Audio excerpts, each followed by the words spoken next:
World number 1, the world number 2. Reigning club champions at the Esports World Cup versus the runners-up. The question is, who now joins Alireza in the final? Against the world number 1, Magnus, is he going to go all out? Will he get aggressive? He does it. F-pawn goes forward. The rook about to swoop in.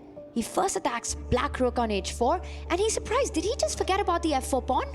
Magnus, I think, had pre-moved, or almost pre-moved. He was ready to block a check by dropping his knight back, and he's lucky, Magnus, that this is still very good. The computer says +4 still, but I think he hallucinated. He thought the black rook was going to come one square further down, and he dropped his knight back to block this check. He saw the black rook moving.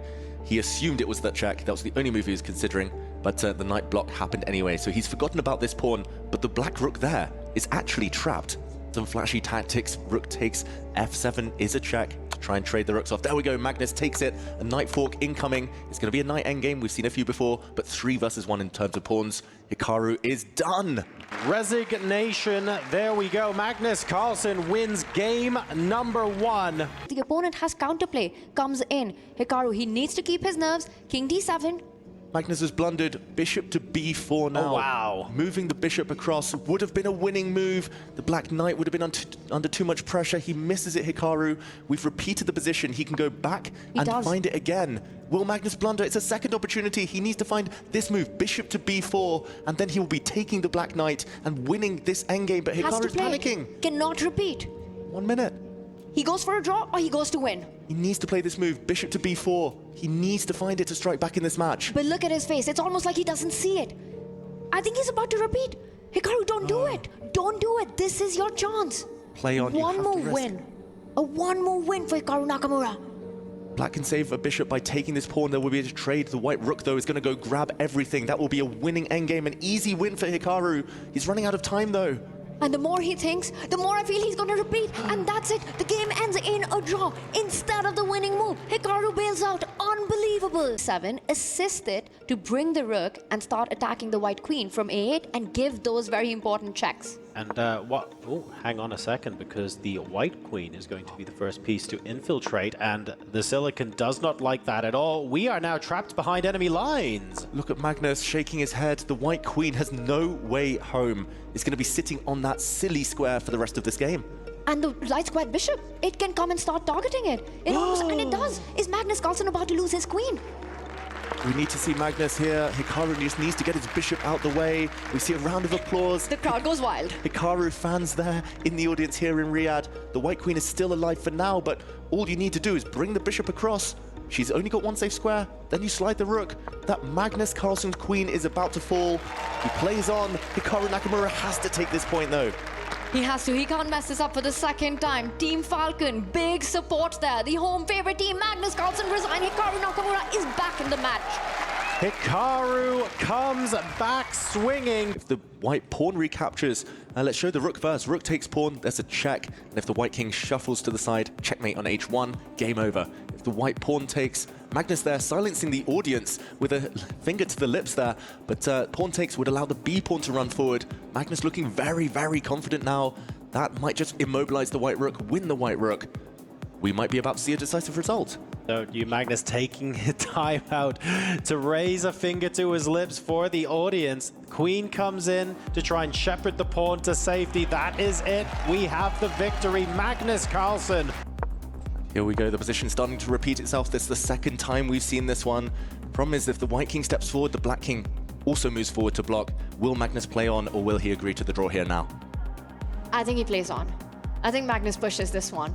With 5 minutes on the clock, if he slides the rook over, that is a draw offer. But Magnus knows it's risk-free. King super active, rook super active. Ooh, he's going to play this. He's thinking about it, isn't he? He's going to play this. Look at him.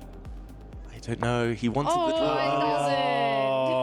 Oh, and a draw it is. Because you could have actually just taken the pawn. The same tactic would have been on the board. So anyway, it came to pass. We saw what could have been, and now that looks like a big blunder. Knight f1 from Hikaru. This could be huge. Magnus has blundered. The white knight can now retreat to f1. The black knight has pinned itself, and this wins the black knight.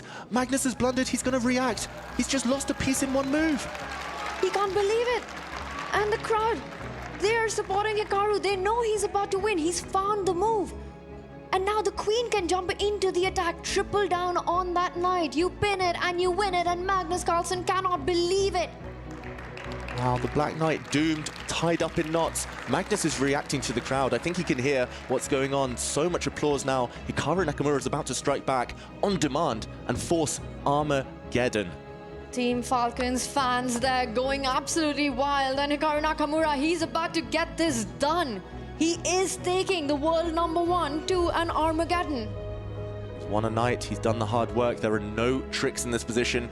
Hikaru wants to go up to the top of the board, trade off queens. Magnus is about to resign. It's going to confirm the Armageddon. There we go.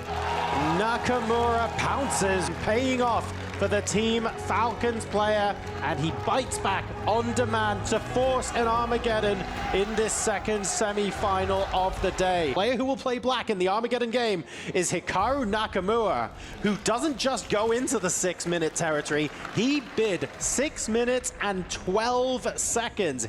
He absolutely was determined to play with the black pieces here, and that gives him draw odds. Long-term, Magnus is doing very well. Strategically, Magnus has the advantage. If he can get the queens off, he's loving life. Hikaru, though, going on the attack yet again, creating threats, and wow, Hikaru's trapped his own rook. The white queen retreating. That black rook has no escape squares. He missed it. He completely missed the shot, and Magnus on top of things. He knows it. Queen takes rook, you've got nowhere to hide. It was a very attacking position, a very promising position, one he would have enjoyed, but this double attack, very sneaky there from Magnus Carlsen, has just one material. Now the black rook drops off, exchange up, rook for knight. Hikaru looks devastated. He's going to slide his king across to defend the bishop. The white rook is perfectly placed, the white bishop perfectly placed. All Magnus needs to do is bring in his queen, but Hikaru looks so frustrated, giving up hope. Where is the finishing blow? Magnus looking for it with 4 minutes left, hits the black queen, he's going to kick her away, and now he's going to give a check with his bishop. The black king has nowhere to go, the white queen poised to swoop in, and that might just spell the end. Hikaru gets ready to resign, checkmate incoming, it's going to end here and now.